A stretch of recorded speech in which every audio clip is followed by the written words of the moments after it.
आहे, तिथं मुस्लिम समाज आहे, तिथं मराठा समाज आहे. 18 पगड जातीचं नेतृत्व घेऊन ज्यांनी शिवाजी महाराजांच्या घरामध्ये नातं आहे, ज्यांनी स्वराज्यासाठी अहोरात्र काम केलं, त्या प्रवीण वैभवनावरून जे हल्ला झालाय की माझ्यासारख्या सामान्य मराठाला फार मोठी खंत आहे.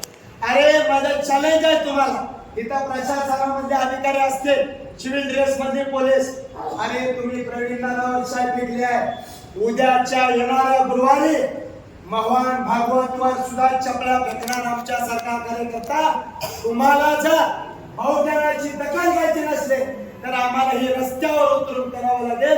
कारण प्रवीण दादा ही बहुजनाचा विचाराचा वारसा आणि श्वास आहे. मित्रांनो, ही राजकीय बैठक ना, ही 18 पगड जातींचा समाजात प्रबोधन करणारे शाहू फुले आंबेडकर, डॉक्टर बाबासाहेब आंबेडकर यांच्या विचाराचा वारसा सांगणारा ही नेतृत्व आहे. आणि ती संत स्वामी समर्थ महाराजांच्या नगरीमध्ये घडलं. मला अक्कलकोटच्या मराठा समाजावर मी परिपूर्ण नाराज आहे, तुम्ही म्हणलाव तरी. अरे